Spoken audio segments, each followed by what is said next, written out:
people are here. Not very many, though. Nobody's expecting me to be on. I should probably tweet, but you missed me yesterday. I guess I guess yesterday's video I must not have set to public or something. I went ahead and deleted it. I should have looked at that before I deleted it. But I was trying to just do a little broadcast, and I thought, oh, if anyone's there, we could talk and ask questions and stuff like that. But nobody showed up. It just said 0 the whole time. So something happened. So because I probably won't have most people here, this is definitely, I may not spend too much time on this lesson. Hope I did I just did these this morning. That G minor 6 pentatonic looks crazy, doesn't it? The G minor pentatonic you may remember from when we did the pentatonics. It's the only one with a position shift. It's the number 3 one. Remember I said it's the worst one? Because it's far away from number 1 and it's only got 2 roots. It's only got 2 blues and 2 major roots. And the G's are here and here. And the B flats, which are the relative major to B minor. So is it okay? 11's normal for this point. Well, interesting to see if we see Paul Meyer here. So it turns out, because when I saw Paul Meyer in the stream, I said, is this the Paul Meyer that was my friend in Indianapolis? And he didn't reply. And so I thought, oh, must not be, but that's a pretty unusual spelling of Meyer. And that was the only time I've ever seen it spelled that way was with Paul. And his name was Paul. And I thought, oh, it's got to be the same guy. And he didn't reply, so I assumed it wasn't. And then I see on Discord, he's like remembering times when we played together. Well, he and I, that was my first band. Technically, yeah, the first band I ever had with him and Calvin English. Cal was the drummer. So that was pretty funny to see him up there. And then, so on Discord, I acknowledged him, but I want to not acknowledge him here in person when he shows up. He says he's usually working. That's why he didn't hear me ask that question. I'm going to turn on the light. Get a little bit more light on the guitar so you can see my hands.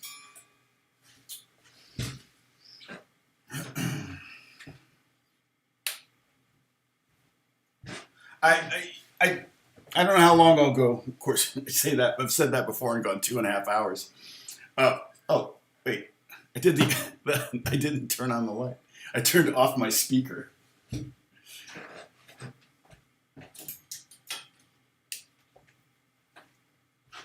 That's hilarious. And I've had some coffee. All right, so that's better. I can see my hands better now.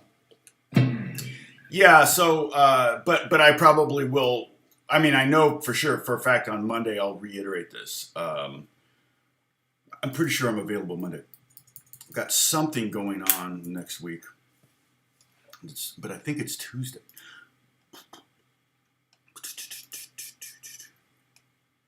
Tuesday.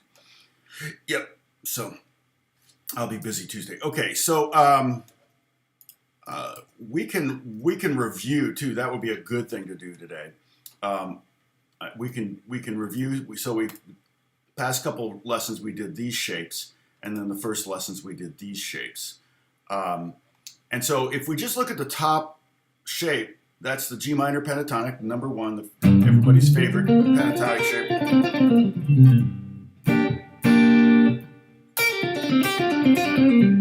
If you want to do it more like Jimmy Page, you would pull off. But try not to make them grace notes. In other words, don't give each note equal value. Don't go. I mean, that would be a different thing. You can do that, but what you want to get that kind of legato sound or that Jimmy Page sound of it, right? In a different key. And so he would do a lot of pull-offs. That was kind of his thing. And so, but if you pluck them 1 and 2 and 3 3, and 4, and keep them real even. It's a great exercise to try to not only try to keep them even timing wise, but to try to keep the volume levels very similar. Right? It's real easy if you pull, and a pull off isn't really a pull off. A better name for a pull off would be a pull down. You're really pulling down towards the floor, and what that essentially you're replucking it with your pulling off finger. So I'm not pulling off like this. I'm pulling down, which means you kind of have to. Mute strings, otherwise you're going to get like, so I'm kind of laying my first finger down. Even though I'm only playing one note, I'm deadening the top 2 strings. So when I pull off, right?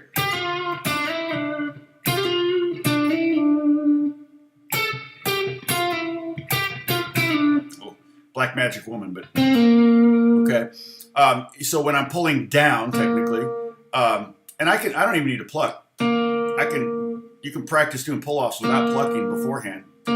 Just try to get that second note to ring out.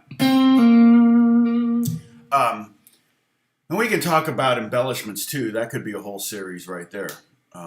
Different ways to. I still want to do. I'm at like 47. I got 50 ways to play an E note, to play the same note on the guitar, and I'm trying to figure out so it'll be this like edited video. It'll be, because I'll be using different methods. I may be playing on acoustic or electric and classical and things like that. So I'll map it out. I have it somewhere. I have the list. I'm trying to think. Alex was helping me come up with new ideas. Everything from pinch harmonics to let's see, where would that be? I wonder if it's in. Oops. No. Let's see.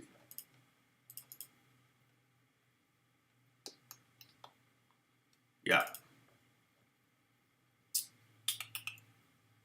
What am I up to? I think it was 47 is where I left off. 45. Yeah. So I'm not going to share them right now.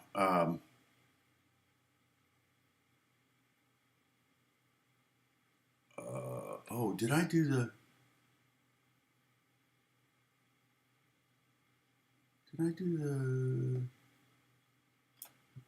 Sorry. Okay. Some of them are pretty weird. I don't know. People are going to go, well, that's cheating. But sorry. I'm just trying to find... So I didn't do... Well, now technically I could play in different positions. I didn't do that. That's actually not part of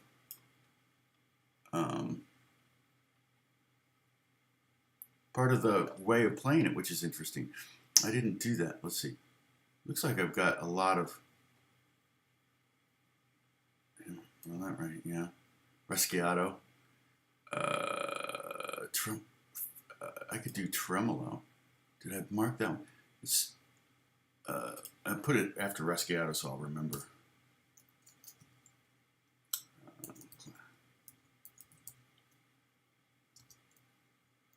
Classical tremolo, that's another way. This thing. Why did I put 2 spaces after? Weird. And I got, there's another trick that I like to do.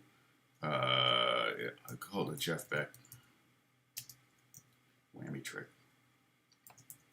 I've done that one before for you guys. Yeah, so I'm almost to 50. I could do... Yeah, some of these I could delete too, because some of them are kind of little like, is that really?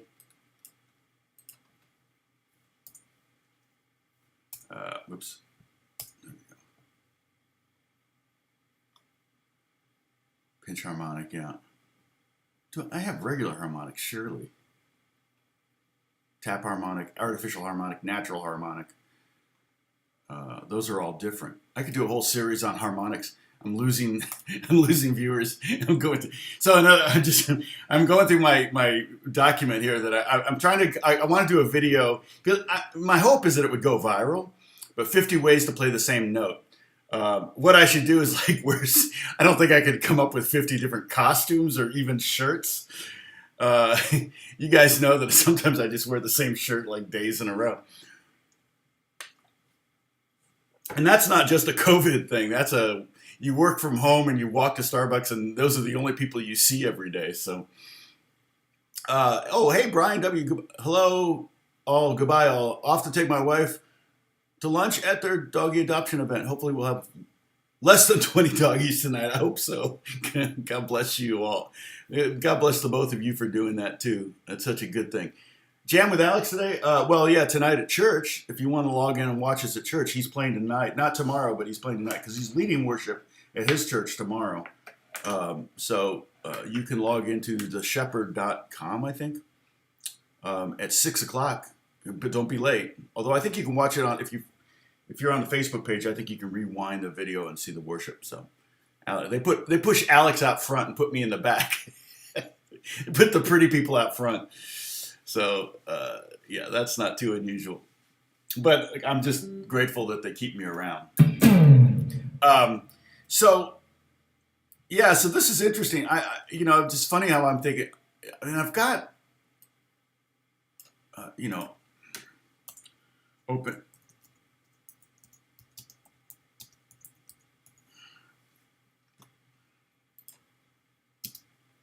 So yeah, it's going to be a difficult. I mean, it's going to be a fairly complex video to make. I'm going to have the numbers. I'm going to have to number. It's going to be.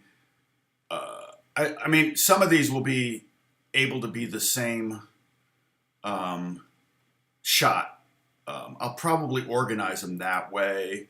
Maybe, but because I may do a bunch of classical one, on nylon guitar. So if you're wondering what the different types of harmonics are, there's 4 that I can think of. The pinch harmonics, everybody's always like, oh man, how you did? Easier with a lot of gain. And that's just where you're really choking down on the pick. Use very, very little pick. I mean, just a little teeny tiny bit. And then try to get that pick the string to hit the pick and then hit your flesh. And of course, you have natural harmonics, which are just occur in natural spots. And technically, the physics behind it, I don't know if Bruce is here, but where's Roger's not here. Roger's our resident physics engineer. But every time you have a harmonic, it's because you've cut the string into another section. So 1/2 is here, 1/3 is here, 1/4 is here, 1/5 of the string is here, 1/6 of the string is here. Technically, every 5th of the string should be the same harmonic. So like right about is there, and then there it is there again. There it is again. So every 5th, you should have the same harmonic, but the problem with like 4ths, like that one is an octave up. You go to the you go up another 4th and you get the halfway point, right? 2/4 equals a half. And so that lower octave harmonic's going to overpower, even though this one is there, you just can't hear it because it's overpowered by the octave down. But yeah, so those are all natural harmonics. An unnatural harmonic, is that the term for it? Is that what I called it? Unnatural harmonic?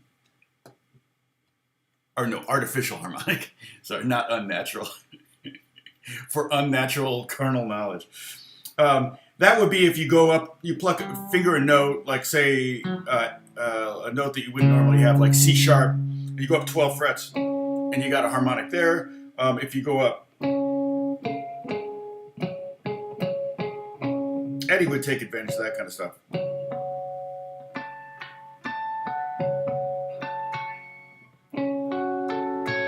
Those are all artificial harmonics. I'm plucking them with my thumb, but engaging them with my index finger. So I don't know if you can see this, but see it. It's cool because when people don't know what you're doing, they think it's a magic touch, like you just touch the string. Oh, look, I just touched it, because you're hiding your thumb behind the palm of your hand. You can't see it. And then what was the other? There was another harmonic. So pinch, natural harmonic.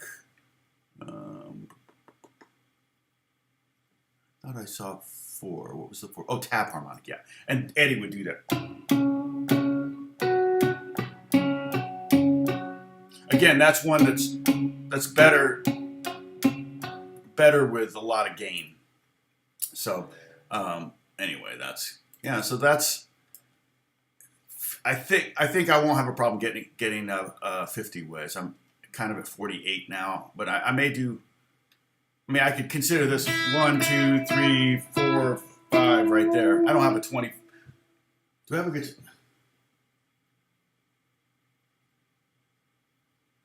Does the SG have 24 frets, or is that 22?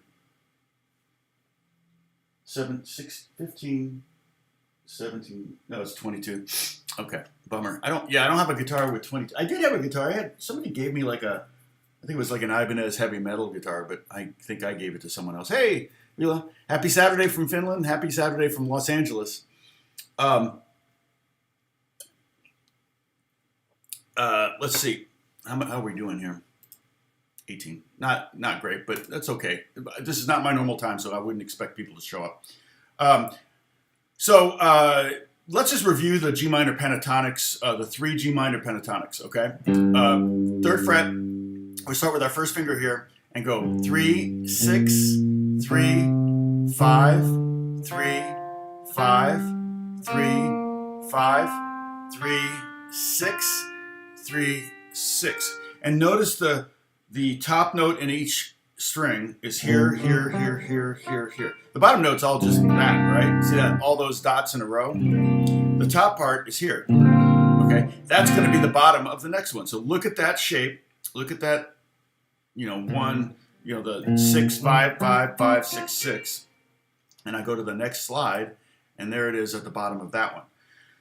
So we're going to put our second finger on that 6th fret. So 6, 8 with our pinky. 5, 8, 5, 8, 5, 7. Let's go ahead and stay with our second finger here. Normally I wouldn't play it like this, but let's just do it for the sake of staying in position playing. 6, 8, 6, 8. And just for a reminder, position playing is when you assign a finger to each fret. So technically right now we're in 5th position. Okay? All the way from top to bottom. If I were to move up, which I normally would do if I was playing this scale in the context of a solo, now technically I'm in 6th position because my first finger is on the 6th fret. Does that make sense?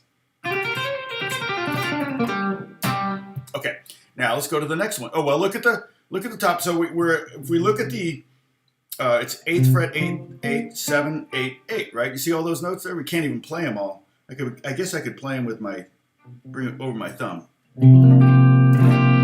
Oh, if we go back to this one, by the way, if you play those, that 6, 5, 5, 5, 6, 6, that is a B flat 6 add 9 chord. And that's kind of an Elvis chord, right?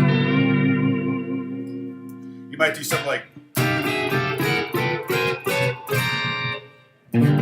oops. Kind of a cool rockabilly chord. Also, Elvis used that a lot. Okay. So, but we're looking at the top of these here, which I can't really play.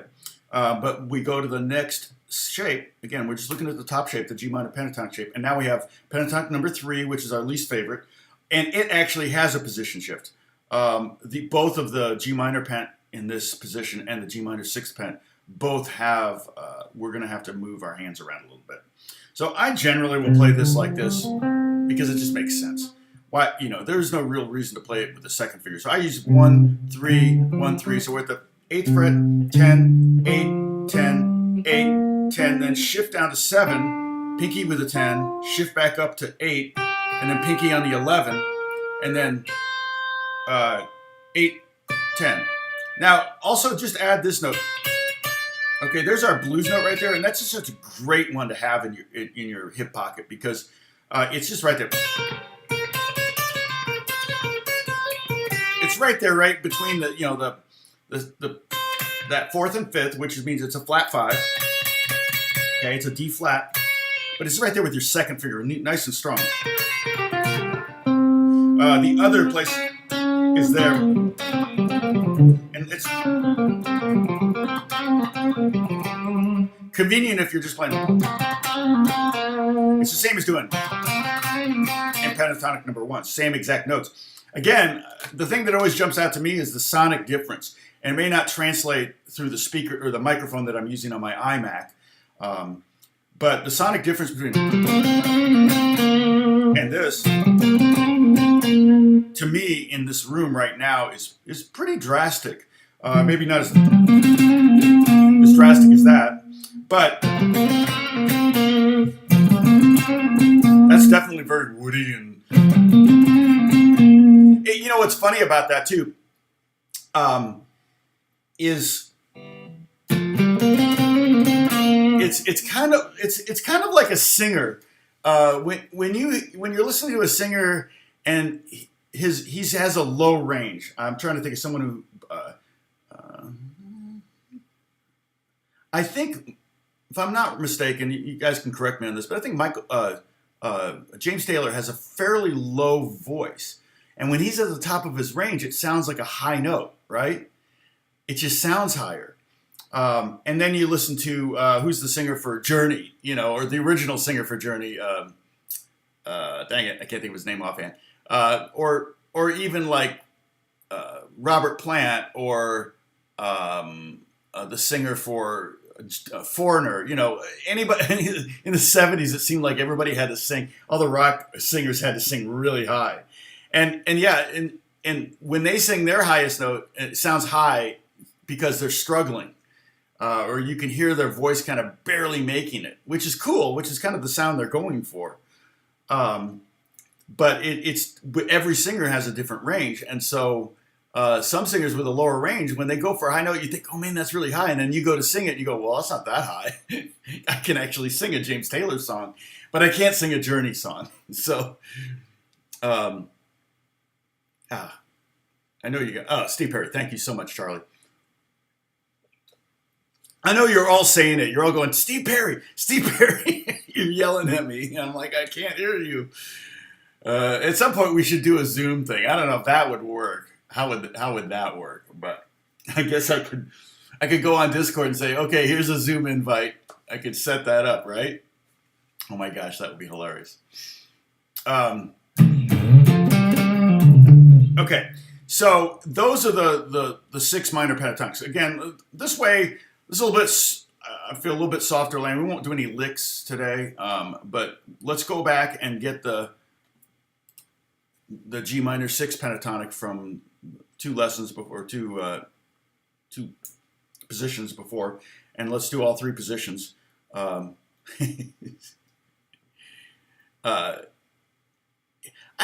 think, whenever I see your smiling face, I have to smile myself.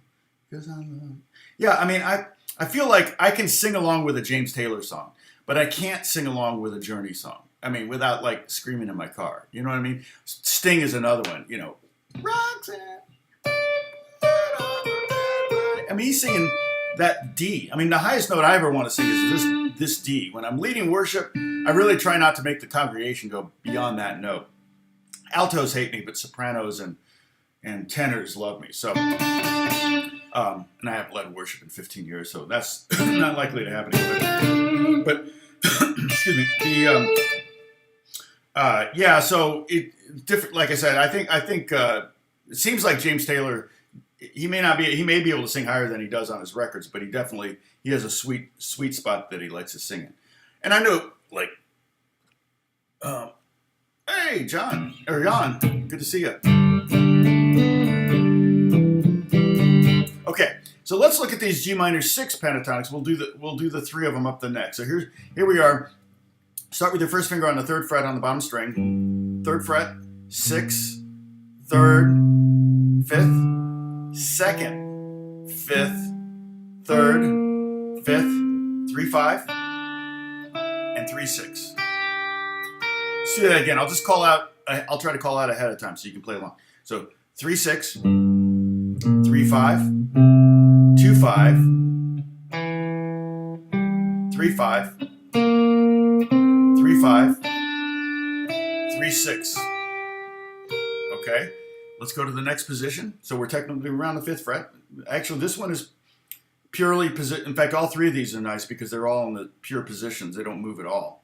So we're going to start out with the 6th fret with our 2nd finger, 6-8.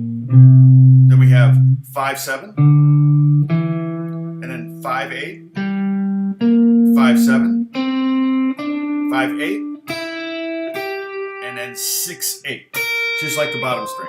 Do it one more time. 6-8, 5-8, or 5-7. There's our E. Then 5-7, 5-8, 5-7, 5-8, and then 6-8.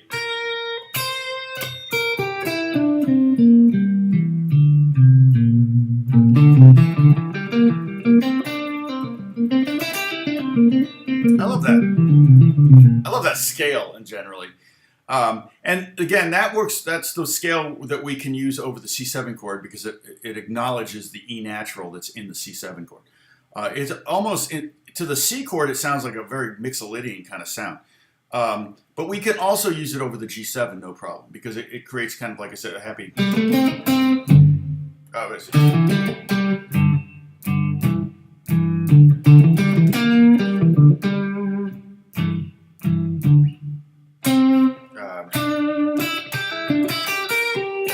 It just has a more happy thing. Okay, now here's the new scale. This one's this is a whack scale.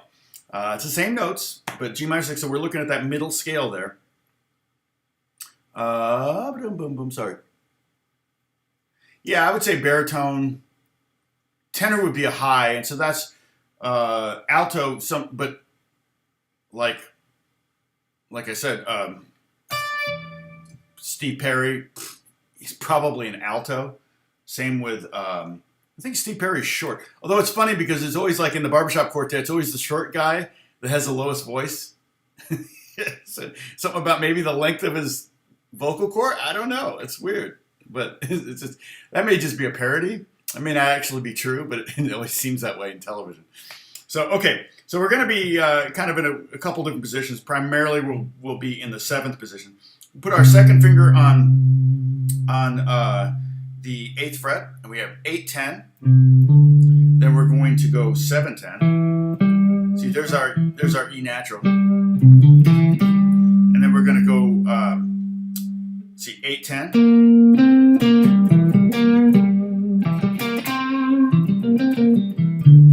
You can really see if you see the C shape there, you can really see how this would work over a C chord. Am I doing that wrong? Oh, I am.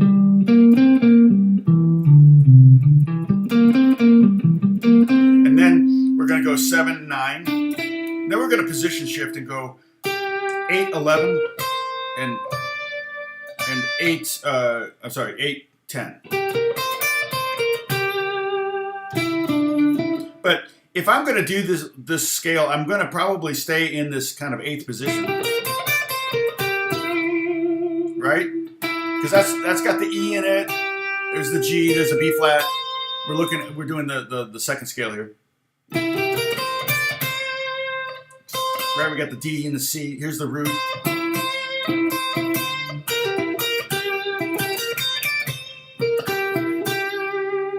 And then if I want to continue down, I can.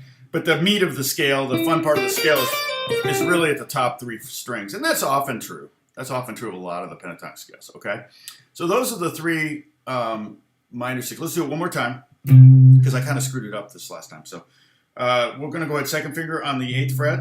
8, 10, 7, 10, 8, 10, 7, 9, position shift, 8, 11, and 8, 10. Okay? All right.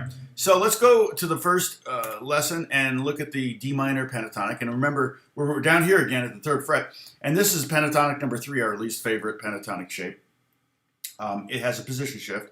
So probably going to just go 1, like 1st finger and 3rd finger to start, and then move, and then come back up and finish out. So here it is. We just did this with the G minor pentatonic, so this shape should be very familiar. So 3rd fret, 5th fret, 3rd fret, and I'm using my 1st and 3rd fingers.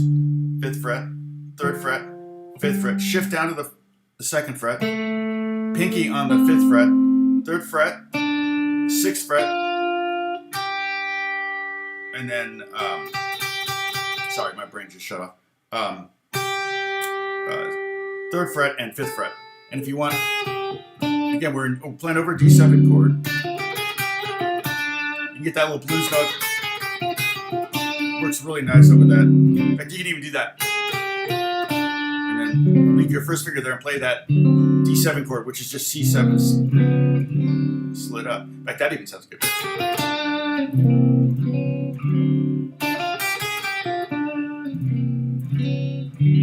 Sounds like a song, right? Probably going to get a copyright infringement violation.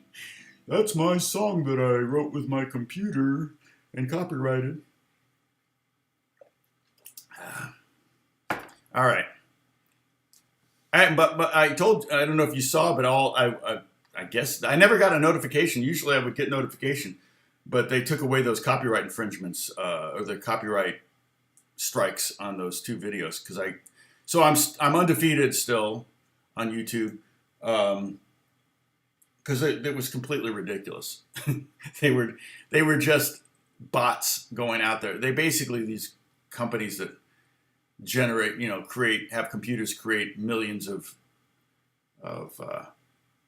melodies, and then they copyright them all, and then they claim every melody is theirs. And it's like, you can't do that. So fortunately, YouTube has seen through that. Okay, so that's the D minor pentatonic here. We're going to do the D minor pentatonic next position up. And that's pentatonic number 4. Not a bad one. You can see the D7 chord here. It's kind of built around that. 5th fret, all one position. 5th fret, 8th fret. So 1st finger pinky. 5, 8, 5, 8 again. 5, 7, 5, 7. Here's a little weird part is 6, 8, and then 5, 7. I'm sorry, 5, 8. Okay, I'll do that again. 5, 8, 5, 8. 5, 7, 5, 7. And then 6, 8, and then 5, 8. And the blues note is there on the 4th string.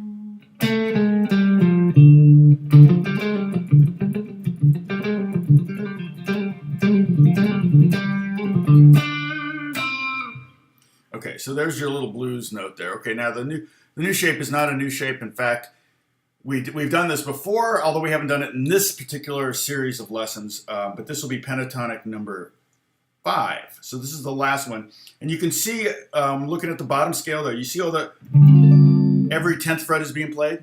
That's the bottom of pentatonic number 1. So the next scale we're going to be doing when we move up to the 10th fret, that will be the scale we'll use over the D7 chord. It'll just be pentatonic number 1 in D minor. Hey, Paul Meyer, just talking about you.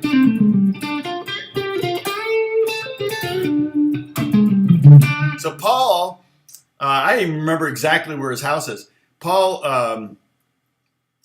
and I that was my first band ever, was with Paul. And he played piano and flute. And Cal English was our drummer. And it's so funny because when I saw your name there, originally I said something to you and you didn't, because you said you're working normally on when you're watching. So you didn't hear me say, hey, is that the Paul Meyer from Indianapolis? And I think we're Facebook friends, if I'm not mistaken. I know Cal and I are. Yeah, I was looking for him. Was it the sun's? Oh, what's going on? I guess the sun's right behind a palm tree or something. Palm tree leaves are blowing. Sorry, guys.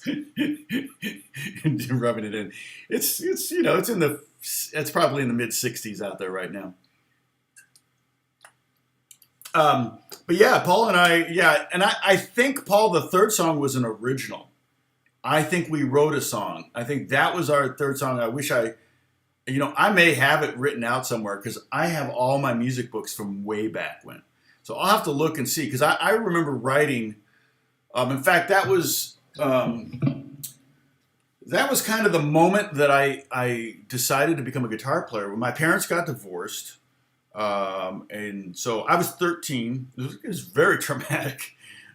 Mainly because, when your parents get divorced, no matter what age you are, I guess, but particularly when you're still living with them, you're thinking your world is going to turn upside down, right?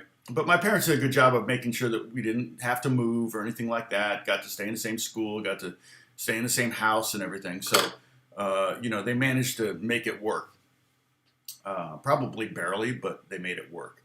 Hey, Mr. Benjamin. So I remember I would go over to my dad's, like I would get dropped off at my dad's apartment because, the dad gets the apartment. And oh, awesome, Paul. And of course, now I'm talking instead of playing. But I'll play in a second here. So I remember writing this song. It was something like,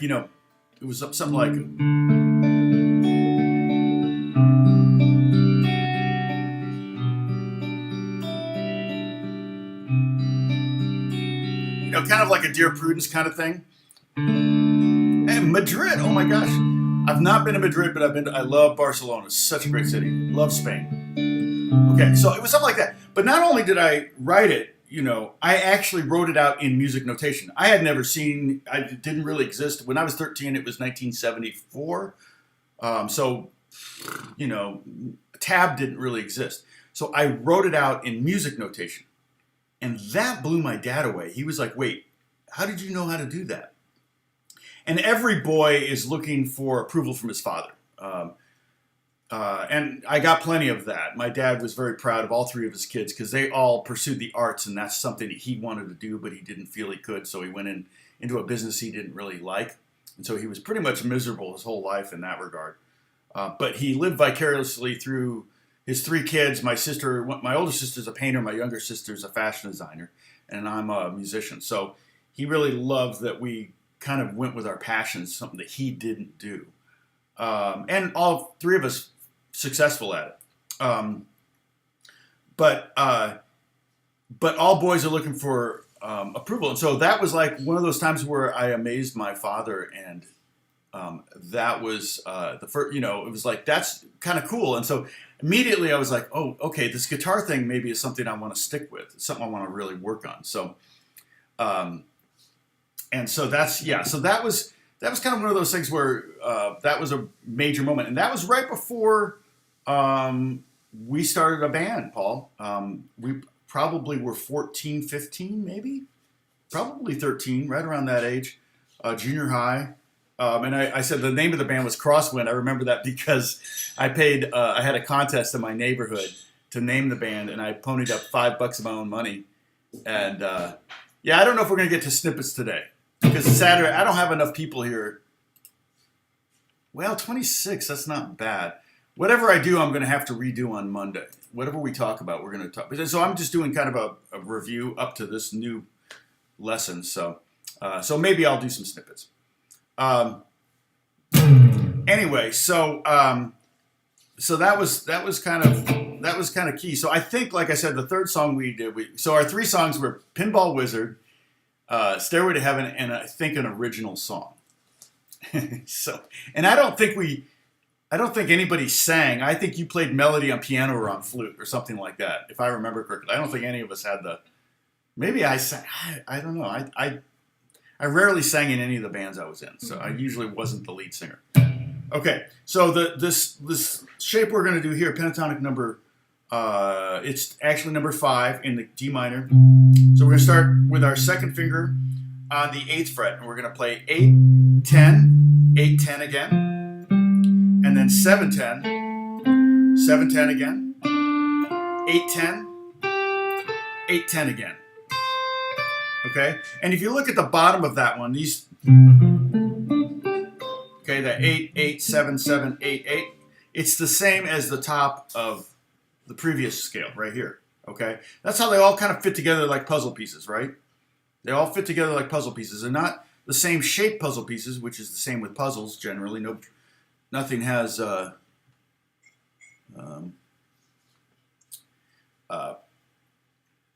but yeah, we didn't have vocals. Okay, nobody had the guts to sing. Okay, so yeah, so let's do that scale one more time. 10th fret. I'm sorry, not 10th fret. We're at the 8th fret. 8, 10, 8, 10, 7, 10, 7, 10 again. Very 8, 10. It's fairly kind of redundant, which is nice. And then backwards it goes 10, 8, 10, 8, 10, 7, 10, 7, 10, 8, 10, 8. And then you could go there, okay? So let me mess around a little bit. I'm gonna play the track. I'm gonna mess around a little bit, and I'll try to stick with these shapes. And again, for me, that G minor pentatonics are fairly new.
That blues note kind of works over the C chord as well.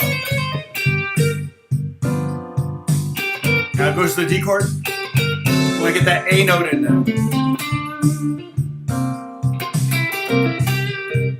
And then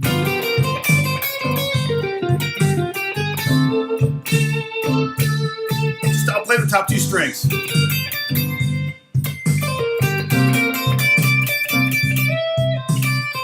I had to get that E in there, so I slid up to it.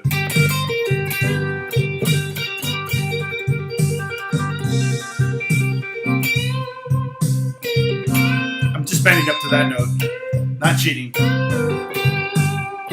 So far, no change at all for this first 2 chords. But now when we go to the D, we're going to get that A.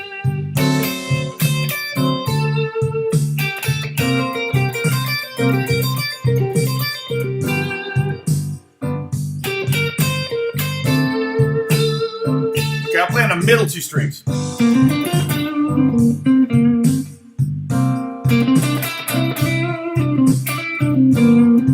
So that would be what these are called snippets. We call them snippets. Playing just a section of the scales. I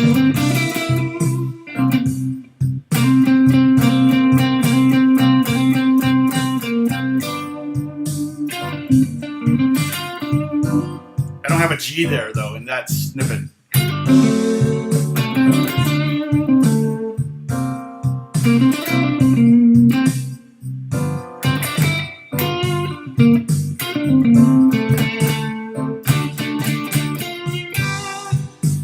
Yeah, so you can practice, and again, let me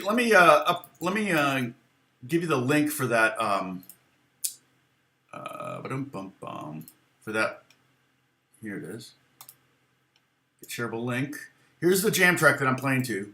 Although this is a little bit slower. This one's 70. The one I'm going to send you is 80. The one I'm going to post here is 80. Okay. So that's 80.5 beats per minute. Trolls are dealt with. Yeah, it's always interesting to me. I guess, is there a tab on YouTube where you can just see who's live, whether you subscribe to them or not? I've never really noticed that. And so sometimes maybe people just like go around for fun to troll the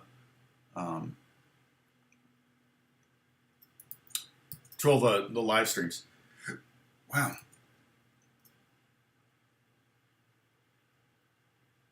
Wow, it's really delayed. What you're seeing and what I'm doing is really delayed. That's crazy. So, oh yeah, Twitch definitely does. That's how you get viewers. I just touched my face. We have a drinking game. If you if I touch my face, everybody gets to take a sip. In the COVID era, we're not supposed to touch our face. But now I just touch my face when I'm thirsty, so I'm actually doing it more. You can search live now on YouTube. Okay, that's interesting. Yeah, I figured they would probably do something like that, especially with competition from Twitch. Twitch defaults and puts all of the live broadcasts at the front of the category. So if you're looking up Apex Legends, which by the way I did all the guitars on Apex Legends, that's another sippable offense if I'm bragging about that.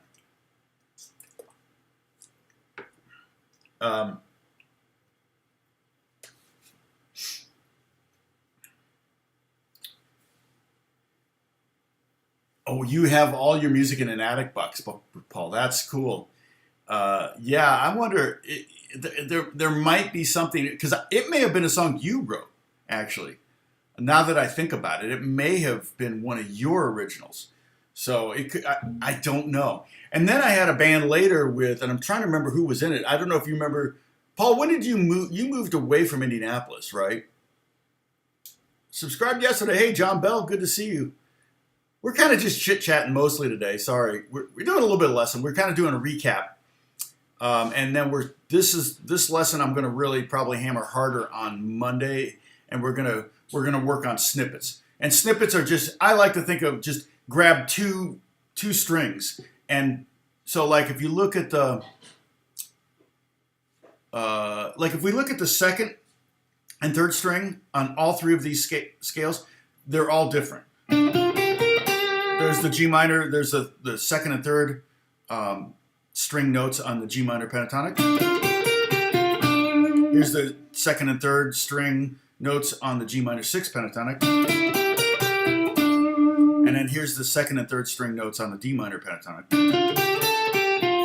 And each one of those is designed to fit over the three different chords in blues. The 1 chord, the 4 chord, the 5 chord. Yeah. So,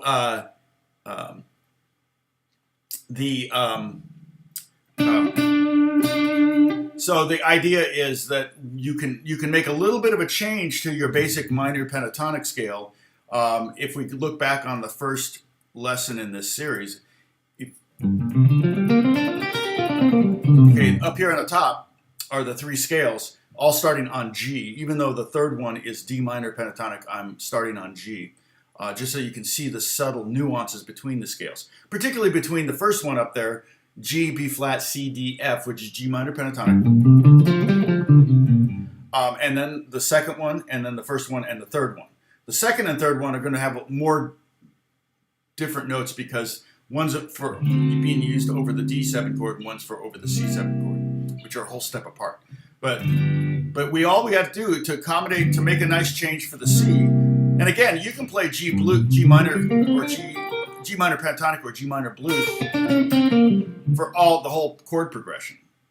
That's not necessarily a bozo no-no, but but you can do it. Oh, after college. So you went to North Central. Do you remember Diane Steinmetz, the drummer? She was our drummer in my other band. I'm trying to remember who else was in that band though. I remember the bass player, and we did like songs like Frankenstein.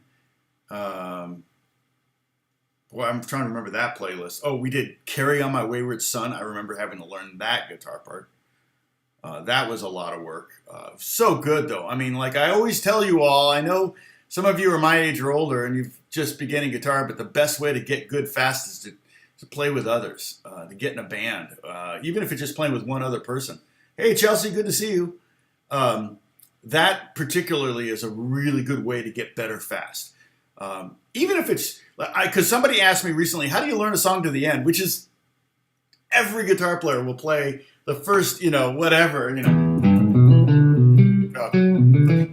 I played it wrong on purpose, so I won't get a copyright strike.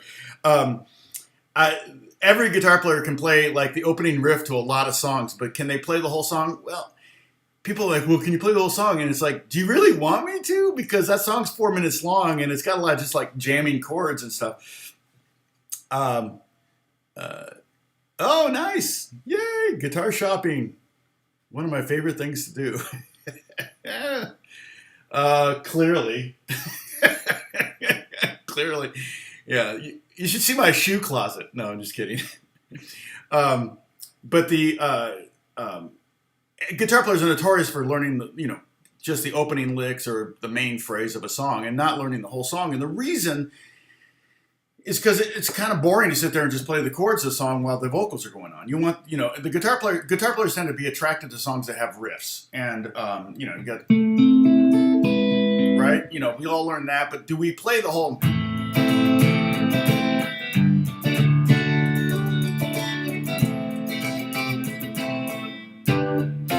Was it? What? Shoot. Something like that. Anyway. Oh, is it? No, it's... Anyway, I'm not doing lessons on specific songs. I can't do that. But, and so somebody said, well, you could do an easier song. I touched my face again. That's a drinking game rule. It's a little boring just to strum out a 4-chord song and bang it, But it's not if you're accompanying a singer. Or if you're sitting around a campfire. I would suggest, put together, if you have some songs memorized, some simple songs, put together a little lyric sheet and print up copies. And then just keep them in your guitar case. And then if you go to the beach or you go to the lake or you go to, the mountains or whatever, and you've got people around, you pull your guitar out, you can hand out song sheets. And everybody can sing along, even if they don't really know the song. Because people, and sometimes when you get out there in the middle of nowhere, you don't have a phone, you can't pull up lyrics on your phone. That's what people do today. But even, but even that, it's just old school to have, lyric sheets in your guitar case. And you could make it really small font, so you could have 5 songs on each side or something. But yeah, people will, you'll have fun playing, and you'll play a song all the way through to the end. If you've got a reason to. But if you don't have a reason to, it's really kind of lame to sit there and just play along. Now, if you're playing along with a record, John Bell, okay. Well, the F chord is here, and the B chord is there. Okay. No, John, you're not asking a question that hasn't been asked of me many, many times before. In fact, my 7th most popular video is that darn, with 211,000 views, is that darn F chord. So here's that video. Okay, so open this up and save it. Or open that up, okay? And then check that out. That should help. Oh, you watched that one. Okay, and then did you see the B one? And to be honest, I don't even remember what Now, the B one isn't as high. It's still top 20, but 39,000, almost 40,000 views. So maybe you're going to help get it to 40,000. But if you didn't know it, so these John's asking are the 2 main bar chords. Okay, when guitar players say bar chords, they usually think of one of 2 chords, either this one, which is the E form. Okay, this is an E chord, right? 0, 2, 2, 1, 0, 0. So if you play that with these 3 fingers, okay, the less dominant fingers, now you've got your human flesh capo available, and you go up. Now on acoustic guitar, on any guitar, the F chord's pretty hard, and I always say just practice doing the bar without any help. Don't put other fingers on it. And try to get all 6 notes to ring out. If you can get that, you should be able to get this, because really, when you're playing a major chord like this one, the F major, you are only 3 of the notes are depending on the bar, the bottom string and the top 2 strings. So the bar doesn't have to be perfect. In fact, a lot of teachers will say you can even curve your first finger a little bit, so it doesn't have to be completely straight. But one of the keys is getting your thumb behind the neck too. Like if your thumb's up here, you're really gonna have a hard time doing a bar chord. But it's easier up here. So one of the things you could do is if you can get it down here, then just start working it down until you get to there. Okay. The other one is the A form, so it looks like an A chord, and if you just play A chord with these 3 fingers, which is how I play it anyway, So there's B. I didn't use B flat. I said B because I don't know. That way, once you get B down, you'll have you'll be able to play A, B, C, D, E, F, G, right? You'll be able to play all those, all the letters. So, but there's B, and that's difficult largely, even though you only have 2 notes depending on the bar, the 5th string and the 1st string. You've got a dead in the 6th string usually, and you've got this gap in between here. So I'm at the 2nd fret here, but the 4th fret with these 3 fingers. So that's what makes that one particularly difficult. Like B minor is a little easier. It's shaped like the F chord, but moved down a string.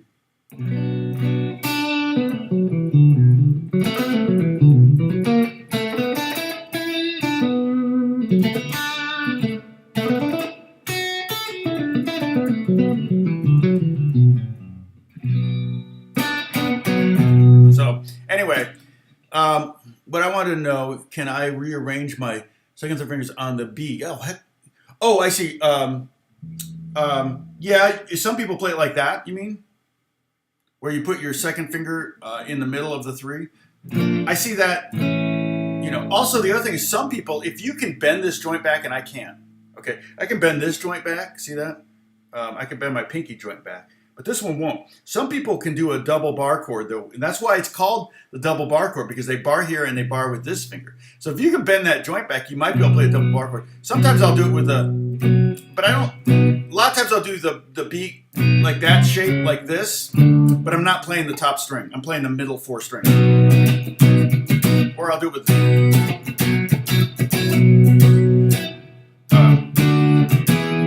you know, depends on what kind, but a lot of times I'll play like that. So it's almost more like a power chord with a 3rd added. So yeah, you do what works. Trust me, if you look around at different players, I did a video a while back on tips for guitarists with small hands, and I didn't really know. I Googled, I said, what guitar players have small hands? And I was really amazed at some of the players that came up. 2 that came up was Angus Young and Andy Summers. And that kind of surprised me because I think of, yeah, that song.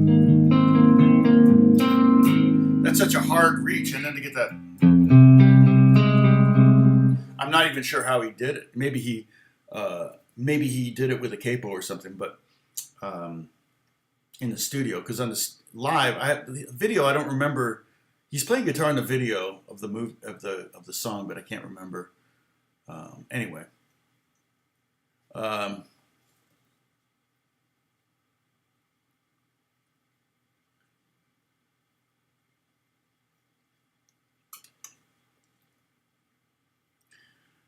yeah. Another thing about choosing guitars is don't pay extra for flashy features like lots of abalone, lots of inlay and junk like that. A lot of times, the main thing you want, Chelsea, yeah, it's a great riff. If you're buying an acoustic guitar, the main thing you want is a solid spruce top.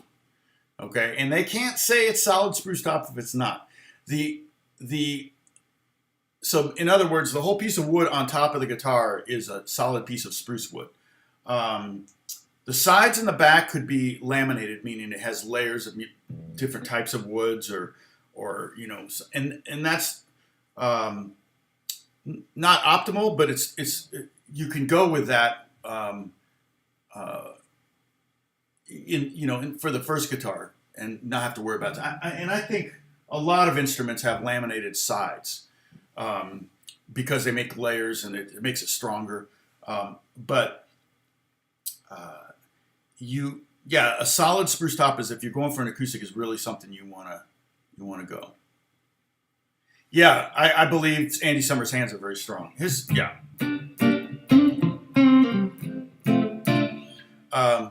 Let's see.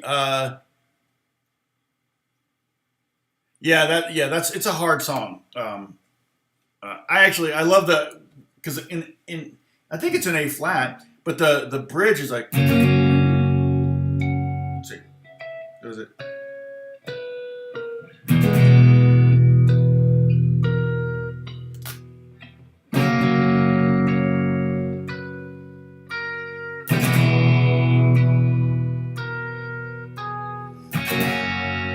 I like playing that with harmonics. You know, the piano part with the harmonics is kind of fun. Yeah, solid spruce top, and don't pay extra for fancy schmancy stuff. I always think of the Yamahas. You know, Yamaha has a $200 guitar that's got a solid spruce top, I think, and they also have a $500 guitar that has a solid spruce top. And the only difference is that the $500 guitar has all sorts of inlay on the headstock, and it's got, you know, beautiful, you know, they're all going to have dot fret markers like this. And then, you know, and the other thing is you don't necessarily need to get a glossy body, okay? Like, for example, that Larrabee up there, that little parlor guitar, small guitar at the top, that's actually basically just a very thin coat of varnish, because that's another thing that makes a guitar more expensive, because they have to put, to get this glossy thing, they have to like coat it like 20 times. So, you know, they spray a coat on it and they let it hang, and then they spray a coat and let it hang and spray a coat and stuff. Yamaha, yeah, I mean, there's better guitars than Yamaha. That would be entry level potentially. Depends on your budget. I don't know if you want to say that here. The other thing is, like, a Yamaha is not going to have much of a resale value, but if you buy a Taylor or a Martin, even if you buy one of their cheap ones, you'll be able to get your money back out of it. But, you know, can't think of any reason to get rid of a guitar really anymore. I used to sell them because I needed the money to buy something else. I would sell things that I didn't use very often. But I really rebel against that now. So,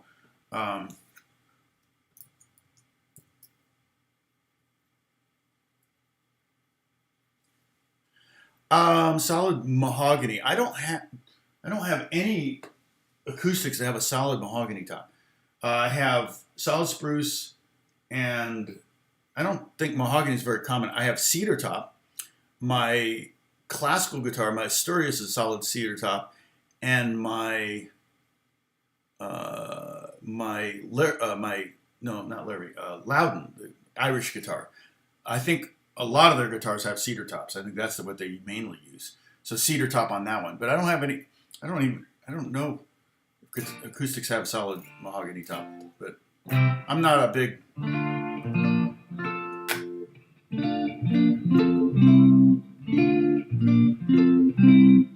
Yeah. Oh, med school. Yeah, I understand completely. Yeah, Yamaha Breedlove is another company. Anybody else got suggestions? Just guitars to look at. Chelsea, do you have a friend that plays guitar? Is it a guy? It's probably going to be a guy. You got to be careful because you don't want him to think it's a date or something. But ask him if he can go with you and help you pick out a guitar, mainly so he can play it and you can hear it and you can pick up different guitars and you can listen to the difference. I recommend that even if you're a pro. I'll take Alex with me to look at guitars.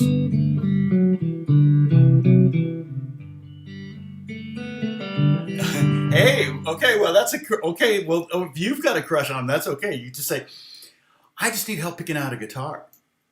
But don't marry a guitar player. You want to talk to my wife? Anyway, yeah. So that might be that's a good trick right there. They say, hey, can you help me pick out a guitar? Wink, wink.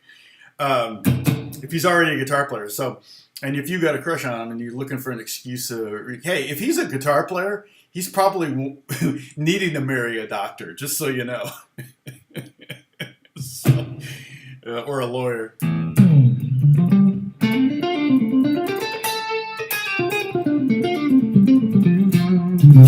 Okay, so like I said, I'm going to do more. I'm going to dig deep on this more. We're going to do more snippets. Shoot, I always make a terrible weatherman. We're going to do snippet. Oh, no, this is not the new one. Okay, let me put up the new ones here. There's the new ones. Okay, the other thing you need to do is you need to memorize this, the blues progression. Okay, 2, 3, 4. 2, 3, 4. What everybody does is they go to the C chord here, but no, you got to stay on the G chord for 2 bars. And then same thing here. People want to leave the C chord too soon. Now you got to stay on it for 2 bars. And then G7. And this is a very classic blues progression. It's kind of a skeleton. 5 chord, D7 to the 4 chord, C7. G7 to to the 5 chord.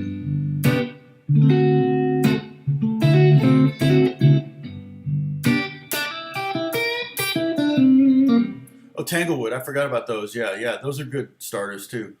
I mean, it's a starter. So it's going to be the kind of guitar that you're probably going to take to the beach eventually if you really get into it and you get better guitars. You keep that starter guitar so you can take it to the mountains or the beach, put it in a backpack, put it in like a gig bag that you can throw on your back and go hiking with it or whatever.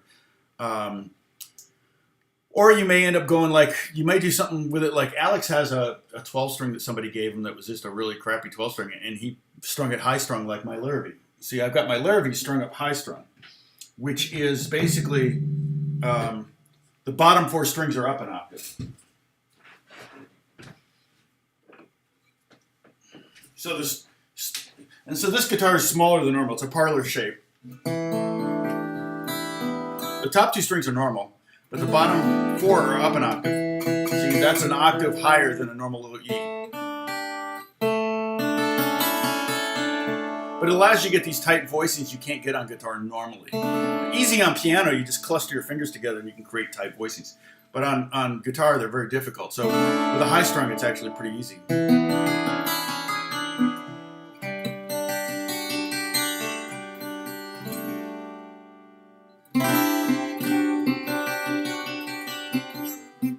Let's see.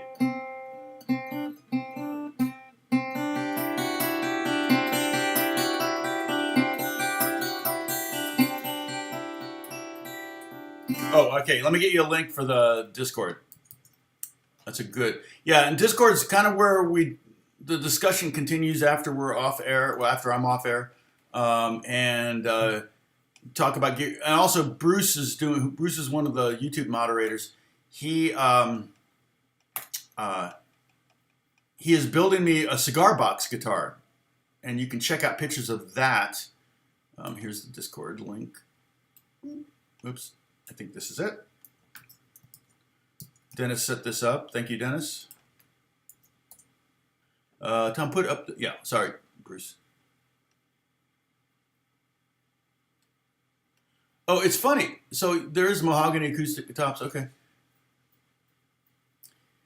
Yeah, I guess that's true now that I think about it. Yeah, mahogany's a dark wood, and it actually has a darker sound, right? Let's see. But I can't believe how delayed the video is. It's so weird. You guys, I mean, I'm telling you, it's like...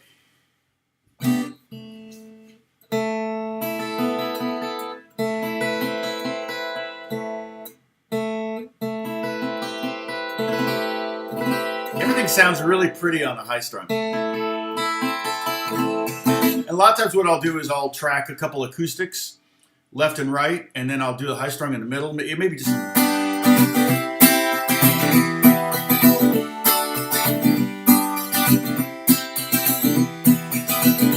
Now people say, was it bad for the neck? This guitar has been strung up high strung probably for 15 years, maybe longer.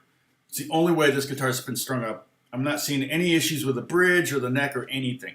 So I don't really think it's an issue. I don't know that I would do it with a pre-war D45 Martin, worth $1 million. But if you have a beater acoustic guitar that you can't find you're not really finding a purpose for, maybe taking up space, try buying. Here's I'll give you a link. You can do this. Buy a set of Elixir 12 strings. And then you just take every other string and put it on the high strung, and the other set you can just put on a regular 6 string. So you end up getting 2 sets for the price of 1. Let's see. Elixir 12 string.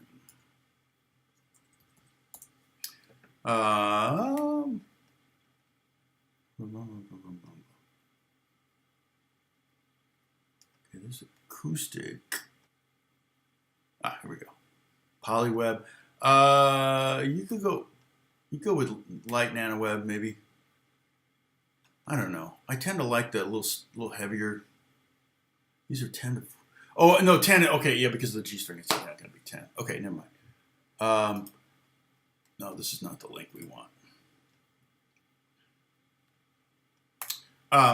One thing you can do, also the other thing, anything, if you go shopping at any of those Amazon links, I get a percentage of the sale, but no matter what you buy. So if you click on any of the links in the description of the video and go do shopping, I get a percentage, and you know, I make a little bit of money every month from that. So, oops, sorry, dang it.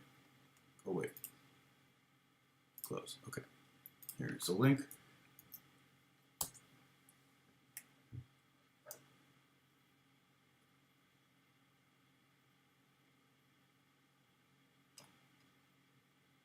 B-Kitty, basically, it's just, like I said, it's you can get the, if you,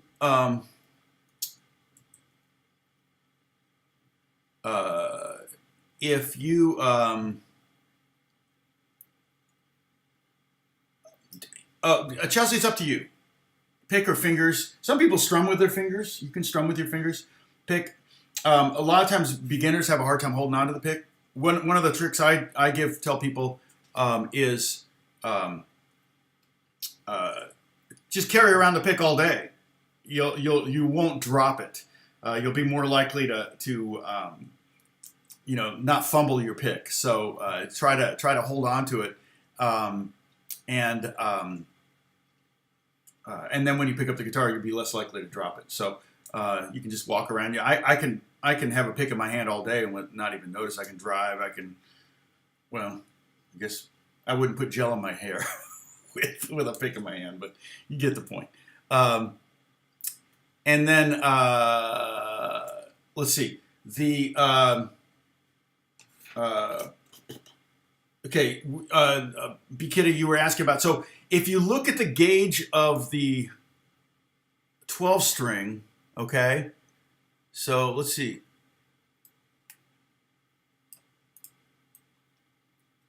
Like I said, you can just take a 12 string set and split it up. And so it's, when you look at the gauges of these, okay, so it's 10-10, 14-14, 23-9, 30-12, 39-18, and 47-27. Okay, it's, if the same note is the same, I mean, if it's the same number, it's the same number. Okay, so on the top two are going to be the same anyway. So 10, 14. But then the next string, the G string, is going to be a 9. The next string is going to be a 12. The next string is going to be an 18, and the bottom string is going to be 27. So you're just taking the skinniest of the strings and of the set and putting them on the 12 string, if that makes sense. I mean, on your regular 6 string to create a high strung. Okay, and the tuning is you're up an octave on those bottom 4 strings. Okay, so you're going to be tuned an octave above a normal guitar tuning, but it's still standard tuning. So every chord you know translates. It just sounds different. If you play a G chord on it, it's still a G chord. It's just going to sound a lot higher than a normal G chord.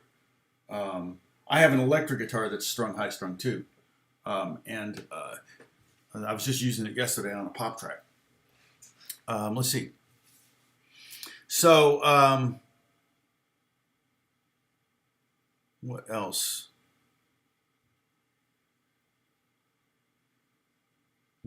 Oh, it's a Hofner bass, yes, Max. Yep, that's a 60s Hofner bass.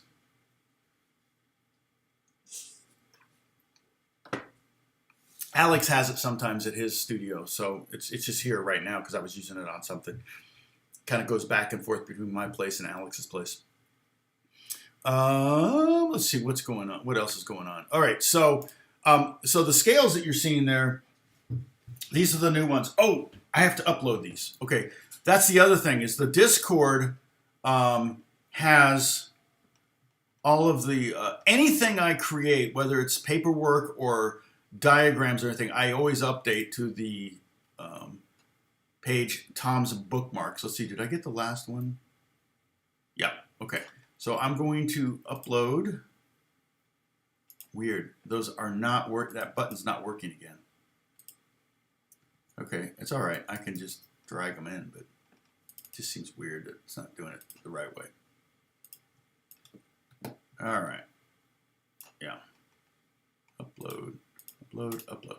So all 3 of those scales now are up there. And what I would recommend is downloading them and then inserting them into your own Word doc or something so that you can have them all on one page. You could even order them in any way you want. If you want to do so far the 3 pentatonics, the G minor pentatonics and the 3 D minor pentatonics and the 3 G minor 6 pentatonics, you can do that.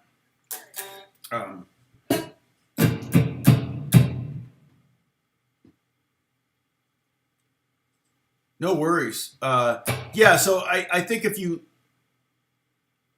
Can I be in an A tuning? I think that's what was on my peppers. I wouldn't. An A tuning, I think you're talking about making it... I think that G string would break if you try to tune it up to A. I wouldn't do it. You could do G tuning, and that would be lowering strings, but for A tuning, you have to raise the 3 of the strings, but for G tuning, you lower the 3 strings, so you can have an open G. That's a more common tuning anyway. The string that you're going to have a problem is not breaking that G string. I don't really break it, but you know, of course, I hate to pick it up now and break it right in front of you.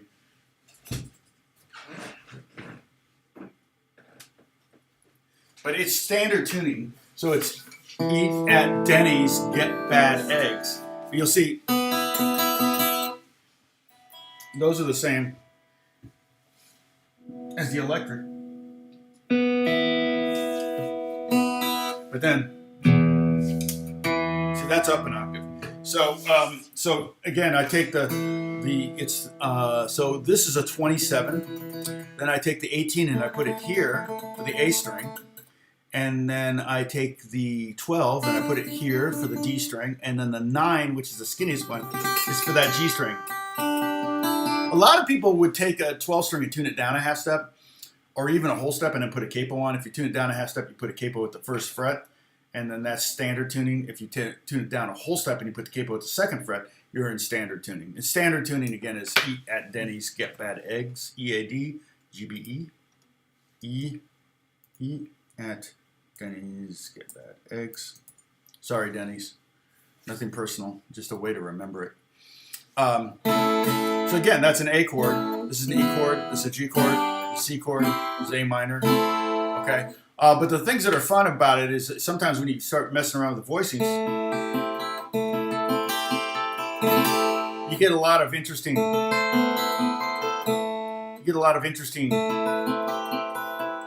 tight voice. I love this A, so I'm playing A, but I'm letting the D string be open, so I have A, D, A, C sharp, and E. So I get this.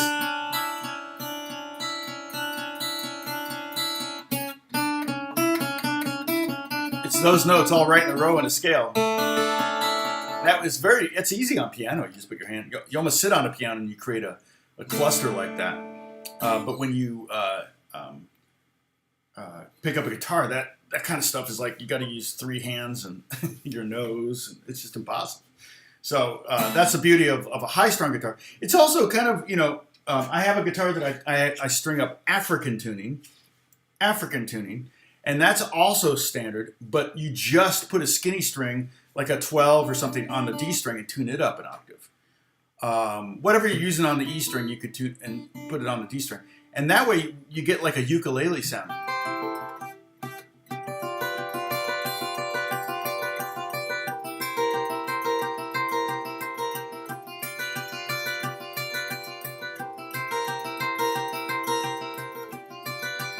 Yeah, if I use air quotes, that's a sippable offense. Also, if I say there won't be a quiz on this, that's also a sippable offense. You can buy this mug, see? But I always tell people, do not use this mug when you're with your significant other. Chelsea, let us know how that date goes. Yeah. Sorry, I'm not laughing at you. I'm laughing near you. Hey, Minaj, good to see you. Let's see. What was I was gonna write something in here and I can't remember what I was gonna write. I'm making fun of Chelsea. Let us know how that turns out. I'm curious now. I think that's a great way to kind of, hey, could you help me? Are you kidding? A helpless girl? It's so cute.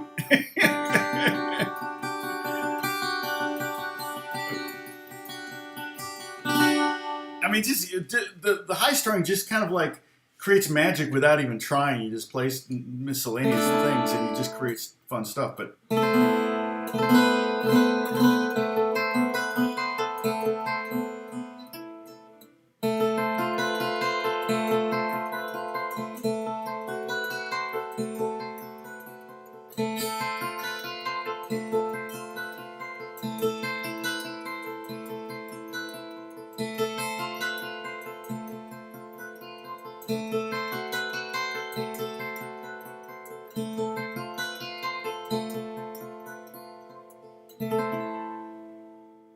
cool. It's a really fun thing to do, and that's why I got a cheap Epiphone electric that actually normally is hanging up there. Everybody thinks it's a gray guitar, but it's not gray. I gave my daughter some of those indelible pens, and she just did artwork on it. My daughter is very artistic, as you can see. Looks very much like a kind of a Beatles album cover, which is very cool. She did the back too. She even wrote "I love you" on there. Isn't that cool? So, and I think I paid $80 for this guitar. And it's a matte finish, which as soon as I bought it, I knew that it would be easy to write on. If it was a glossy finish, you wouldn't be able to do that as easily.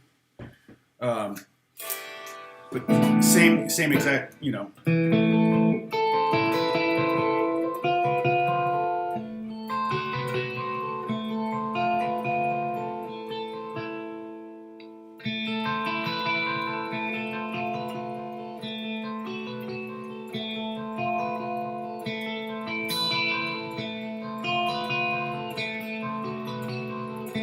I wouldn't really shred on this necessarily. It's funny though, if I played the blues, let's go to the new shapes. Oh, these are the new shapes. I'm not gonna bend because I don't want to break that G string, but see what it sounds like. It'll create these octaves.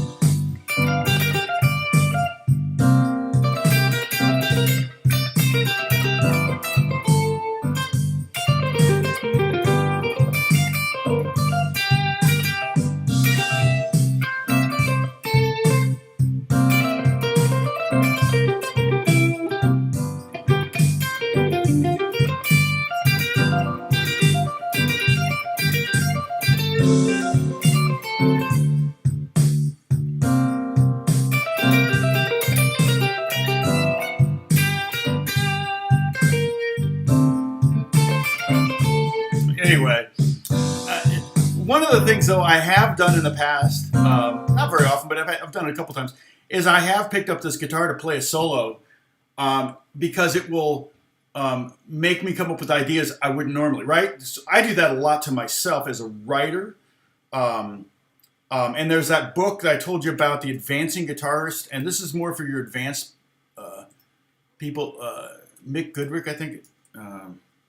Mick Goodrick, The Advancing Guitarist. This book, people are like, well, there's no music in it. You know, it's not very, very, very, very little music. But the great thing about this book, and again, I'm putting an Amazon link. You can just do your Christmas shopping on this link, and that'll make me happy. You don't have to buy this book. If you're advanced, yeah, this book is great because what it does is it gives you lots of tricks to think outside the box. And things we've talked about, like just only play on like the 5th string and the 2nd string. Try to do a solo where only playing on those 2 strings. And those kind of things really get you to get rid of some of your ingrained habits, ingrained musical ideas. And so what I'll do is if I play something on this, like if I really like the sound of...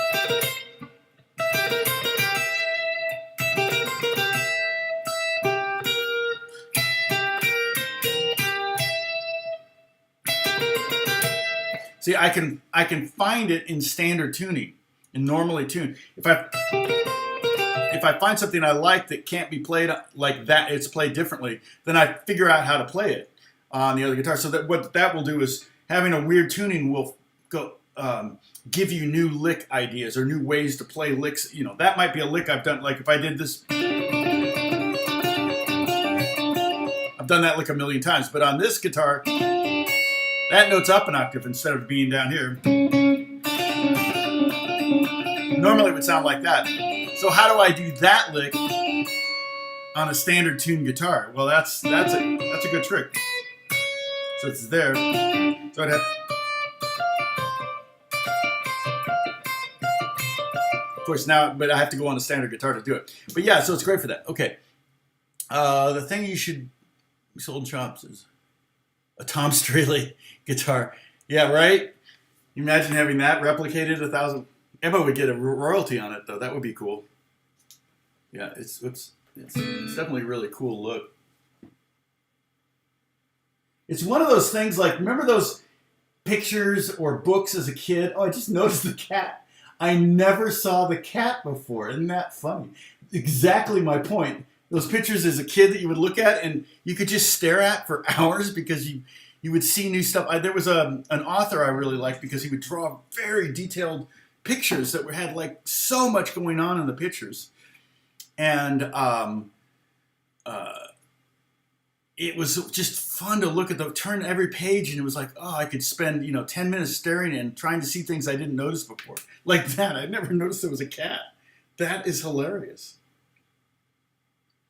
So yeah, she just kind of went freeform on it. It works really well. She's very talented. All right, my kids are talented. So this normally is hanging right here, like a piece of art. All right, so let's see. So Monday, I'll see you Monday. Exactly, urban camo or desert camo. All right, that's true. Camo, you can get camo covered guitars. I've seen those before. I saw a guitar in the shape of a machine gun, and I'm like, yeah, good luck getting that on a plane. I used to carry 2 guitars on a plane. Actually, I still well, when I fly first class, I can usually take 2 guitars, so that's not a problem. They're but I don't carry anything else on. I'm not like I check a bag and then I carry acoustic and electric or something like that. And if you're in first, they'll find a place for it. First world problems. So, but I don't really generally need 2 guitars. And when I was teaching clinics for Maranatha back in the 90s, I taught an acoustic clinic, I taught an electric clinic, so I had to bring one of each. And sometimes that was a bit of a challenge. And in fact, the acoustic one I had in a hard case. But I would usually try to get on the plane early. I would, so that the overhead space wasn't taken up. I think once in 40 flights, 40 trips, I actually had to check it under. And then, or I thought I had to, they took it from me and I was like, oh, really? Come on. But they ended up finding a place for it, but they didn't tell me until the plane landed. And I was the whole time, I wish they told me at the beginning of the flight, because I was flying to Toronto from LA. So it was like this, 5.5 hour flight. I'm sitting there fuming that my guitar is being, thrown about down in the bottom, so let's see. Jim Horse, hey, see you later, man. Paul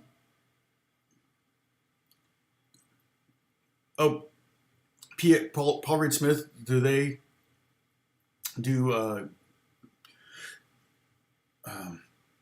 do I play bass? Yeah, I play bass.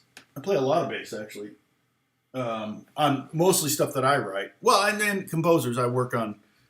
Like, I played all the basses on Apex Legend. All right, take a sip. I play all the guitars on Apex Legend, but also play the basses. So, unless it's synth bass, and then that's the composer who does that. Who's the person that dropped in Discord? You can tell the nickname or YouTube. It's not the same. I don't know. Thanks, Style. Blah, blah, blah, blah. All right.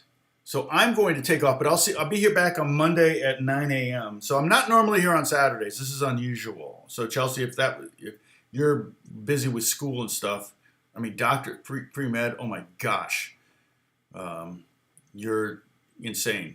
And I'm very impressed with you. I'm very proud of you. If your dad's not telling you, I'm proud of you. But I think I wanted to be a doctor for like 5 minutes when I was 10. It's like, yeah, no, it's impressive to have a career in music. That's very, very difficult. That's the thing and I went to music school for 1 year, but I quit because I was so busy working, actually playing music and teaching, that I just couldn't keep my grades up. So I'm like, why am I spending my mom's hard-earned money to send me to this private school when I'm already doing what I want to do, but just not where I want to do it. I was in Indiana, so I wanted to be in LA, and that's where I am now. But to be honest, if I went into pre-med, if I could make it through, I would have a job. But you can get a bachelor's degree in music and then a master's degree and a PhD in music and guitar even, and you probably going to be working at Guitar Center. I mean, there's no guarantee of a career. My son Jack, he went to engineering school, got his master's at USC, and he's working at Northrop. And he's designing Mars stuff and things like that. So, working for NASA, and that's a defined path. If you go to engineering school, you're going to pretty much have a job. Go to music school doesn't guarantee anything. So, you could maybe go into music education, and they're going to require, although I could teach at any university. I've even been offered a job at USC, and I've never graduated, I got 1 year credits, and that was it. So you're even competing in that arena with people with real world experience. I mean, it's one thing to have 8 years of college under your belt. It's another thing to have 30 years of actual real world experience. So I'd much rather listen to a teacher that had been in it for his whole life than someone who just got a bunch of degrees, in my field anyway. Probably true in medicine too. You probably, the best teachers are probably the ones that have been doing it for so long, and they know what they're doing. But again, I tend to, when I'm doing my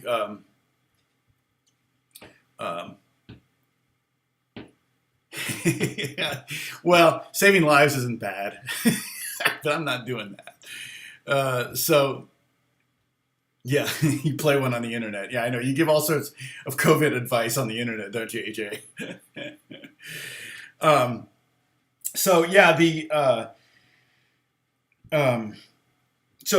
Actually having a career in music is very, very difficult. I can count literally on two hands the number of full-time session guitar players in Los Angeles. And yet there are how many NFL teams? 36 NFL teams. And they all have how many quarterbacks? 2 or 3. So I would have had a better shot at being an NFL quarterback than being an LA studio musician. And a friend of mine told me that. He's a drummer. And he said that. And I was like, yeah, you know what? Sadly, you're right.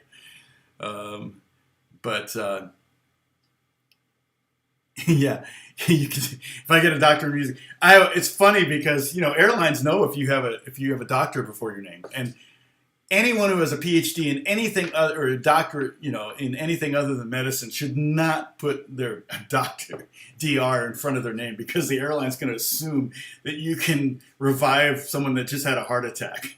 And it just cracks me up when people do that. I'm like, don't do that. Well, I worked hard for this doctor. I'm like, yeah, but that's fine if you want to be called Dr. Smith now, but don't go by Dr. Smith when you fly on an airline, because they're going to need, they make note of that. They know who all the doctors are on every flight. Trust me. I have friends in the business and they know. So there may be 3 or 4 doctors on every flight, but they could all be PhDs in freaking, basket weaving. It's like, we need your help. You need a basket weaved? So, check out CB's artwork in Discord. Oh, CB. Oh, okay. General chat. Yeah, so that's another reason. Let me put up the Discord link one more time. And again, don't hesitate to. Did I put that link in for the advancing guitarist? Did I do that, or did I forget to do that? Oh, I did it. Okay, I think, right? Is that what this is? Yeah. Again, that's more for advanced guitar players, but it's a cool book, really designed to get you to think outside your comfort zone and outside. Okay, so let me. Where am I going? Oh, Discord. Okay, you said it's in the general. Where did you say it was? In the general chat. Okay. CB. Oh, cool. Yeah, that's dope. That's very similar to what Emma did, isn't it? Yeah, it's very, very 60s. It kind of has a 60s vibe to it. I love it. That's really cool. I can see things in it. Yeah, it's very, very hip. And what is your medium?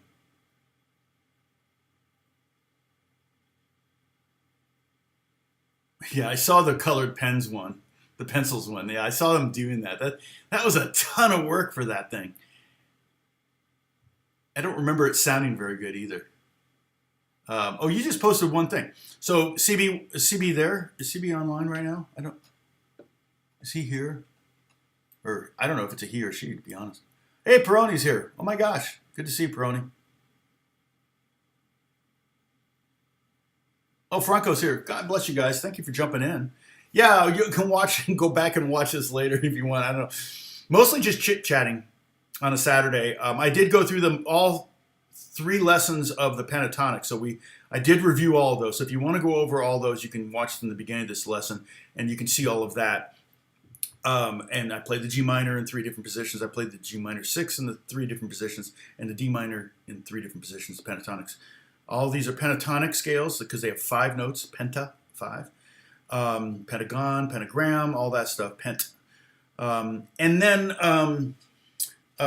we are going to spend at the 7th position here where we're at right now. I'll probably do 2 more lessons on this and we'll start doing some snippets, okay? And I'll have you play some licks and stuff like that. The juicy stuff. Well, Chelsea is going to ask a guy she has a crush on to go help her pick out a guitar. It's the perfect. That's like the best. I mean, that's gold right there. You're going to have to put that in a book because you're helpless. You need help. You have a crush on him. He plays guitar. You can be all like, "Oh, you're so good."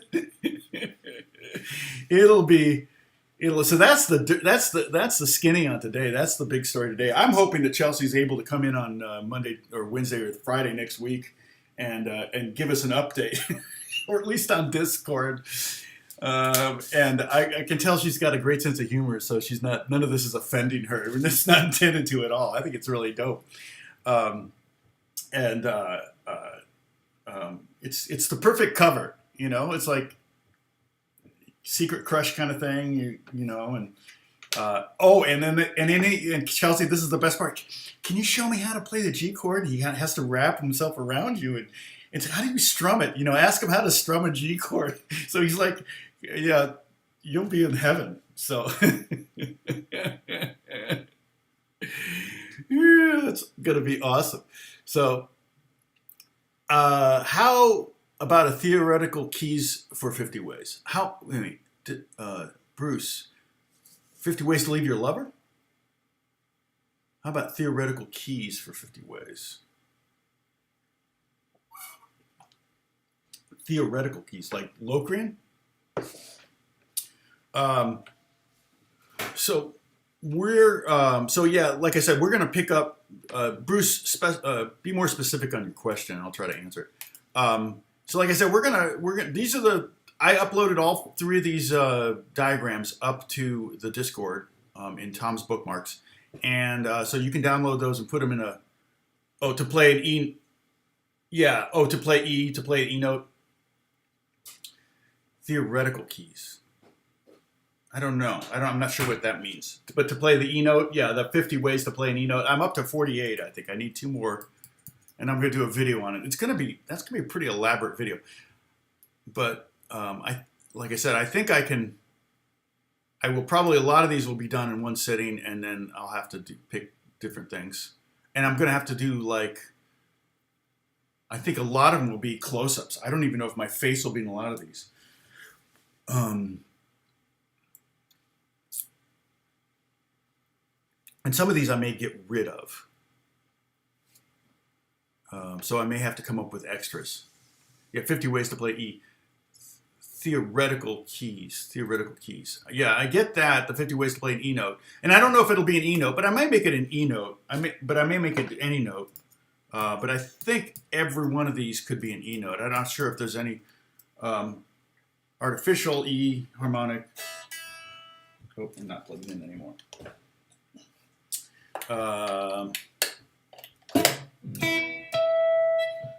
Artificial too. I could do it artificially like this. I could do it.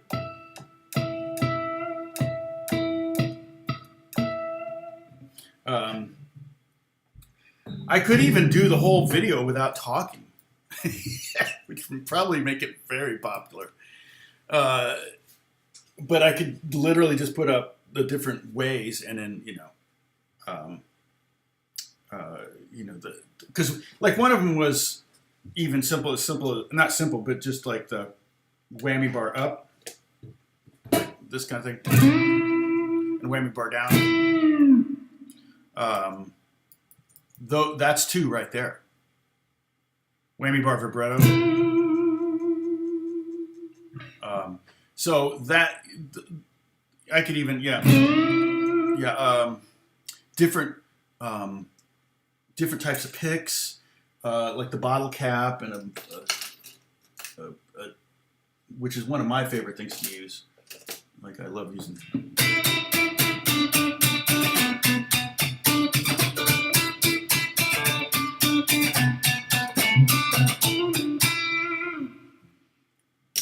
All right, Franco has a question. I'm living proof that Tom makes sick content. Haha. Yeah, that's why we need a doctor around. So Chelsea, you got to finish your degree so that we have a doctor, because I make sick content. Everybody's getting sick from my content. I can read music. Franco is saying, of course, you guys can all see this, but Franco says I can read music. But to know what's the best way to remember where the note middle C is that on the 5th fret? Is that right? Middle C is actually here. There. If you play middle C on the piano, so guitar is actually a fairly low instrument. You look at middle C on the staff, and it's at the bottom. It's in this. It's in the treble clef. It's on the bottom. It's below on the ledger line, and on bass clef, it's above the staff on one ledger line. So it's the same note written 2 different ways. And so it's not, when you see it written though, you play this note. So guitar is written, let's see, guitar is written, how do I want to say that? Guitar is written up an octave. So if you want a guitar player to play middle C, you write the C above, the octave above middle C, and they'll play that note. So that's one of the little things you need to know about guitar, is that it's not played as written, or you have to accommodate it, just like a lot of other instruments. I think flute's similar, so the opposite way. And it is hard to read. It's easier to read on piano music than it is to read music for guitar, because guitar is such a weird instrument as far as the notes moving around. And if you're not using it, you probably won't retain it. I was just doing this the other day. See, like here's a session I just did. This is for new Tom and Jerry on HBO Max. And they wanted lead guitar to play this little line. It literally took me 15 minutes, not even, but just to get the right tone and everything. And probably 25 minutes when you add the conversations on the phone and everything. So reading comes in handy. If I couldn't read, I'd have to listen and figure it out. Maybe turn this into tab or something. But I will do sight reading practice, like I was just doing this kind of stuff. This is like advanced concepts. These are just like for saxophone, jazz etudes, and they are very non-redundant, so it makes you concentrate. If it's repetitive, oftentimes music is quite repetitive, but if it's repetitive, you'll kind of fade out. But if it's difficult, so I would buy a lot of. I used to go to like bookstores that were having used bookstores or thrift stores or places like that where I would find books like flute, etude books for 10 cents. And I just had trumpets and trumpet etude books and things like that I could practice reading. And that was always really good for having stuff to read. But the reason I was doing that was because I was using that skill in sessions or playing with big bands or sometimes playing at church. The notes are written out and I have to read notes and things like that. So it definitely comes in handy, but you have to have an outlet to really get good at it. And one thing you can do is you could maybe, again, this comes into the whole thing with playing well with others or playing with others and getting better fast. You put together a sight reading team camp, where you get together every Tuesday night at 8:30 for an hour and a half and do, you could you can make it a drinking game. And every time somebody makes a mistake, well, that would be bad. I don't want to turn you into an alcoholic. But basically, the idea is, you know, you're sitting with someone and maybe they're a better reader or you're the better reader or whatever, and you can find all sorts of things to read. The other thing you could do is write music. Writing helps you read. So if you write things out instead of writing out in tab, write it out in music. Print up. I've got a great website that if you're looking to print up, let's see, where is it? Where is it? Where is it? Where are you? I know I have it. Sat paper here. So you can go here and you can create custom. You can do tab and different types of tab and things like that here. But this is a great little website for printing sheet music. So if you want to have some blank sheet music that you can practice writing music on, that is also a really good idea. Why is my first finger? Oh, well, one thing, Peroni, I suggest I think in my videos is try to get the all 6 notes to ring out with your first finger. Don't put your other fingers on top to help out. Just and try to keep your finger not on the fret but up against the fret. So use the fret. Don't push. You don't need to push the string all the way down to the wood. You only need to push the string down to the fret. Okay. And if you look at your guitar, you can see the frets are higher than the wood. That's the fretboard. And that's it wouldn't be a guitar if it wasn't. It would be an oud. Okay.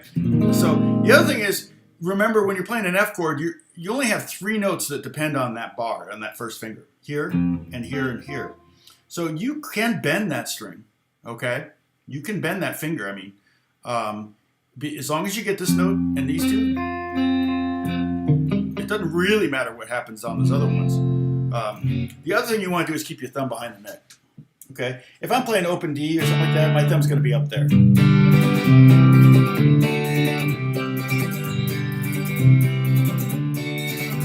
If I'm playing bar chords,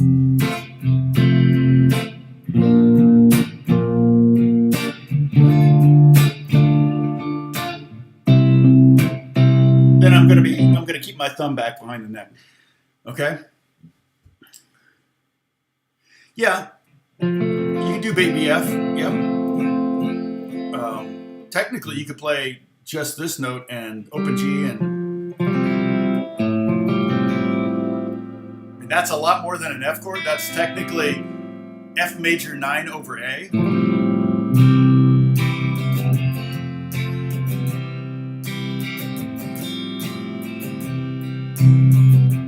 So I'm going C to F to C to F major 9 over A, and it has a certain F tonality to it. So I'm really playing. So it's F major 9 over A. Sounds so complex, but really it's just X03010.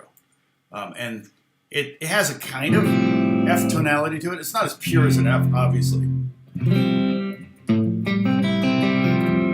But if you're really struggling, if you got to go to that 4 chord,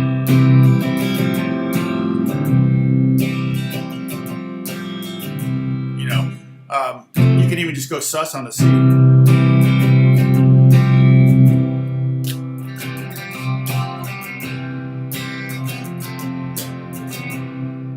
If you're in the key of F, that's not going to work because F is your 1 chord, so you're going to want to have a strong F. But if you're in the key of C, which is where the F chord is most likely to occur, then when you go to that 4 chord, A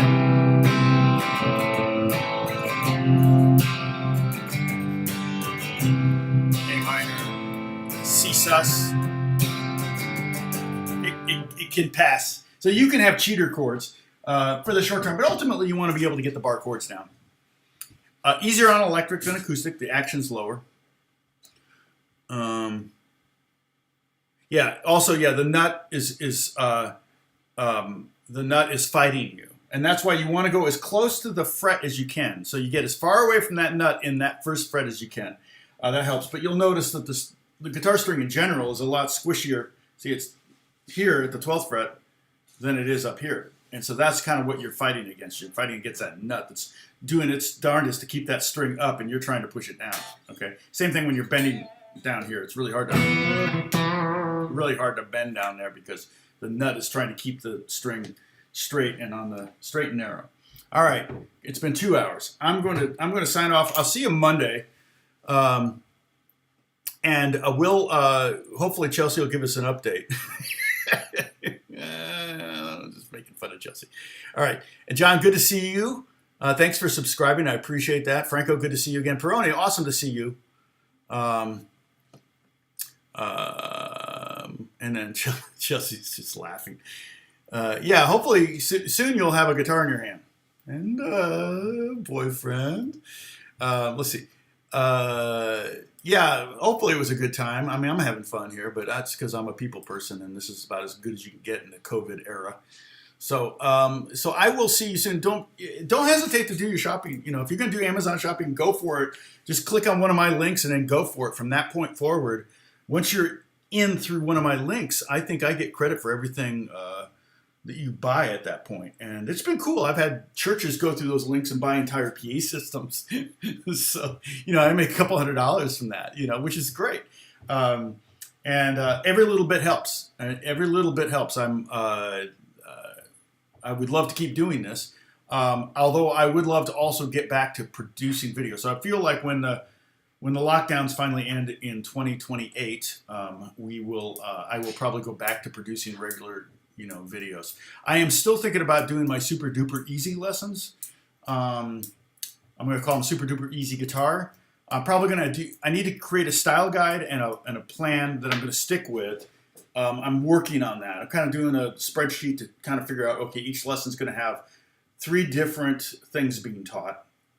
I have to create, and then, so the style guide, you know, again, will be how long are the videos going to be, what it's going to look like, what's the card going to look like, what's the, where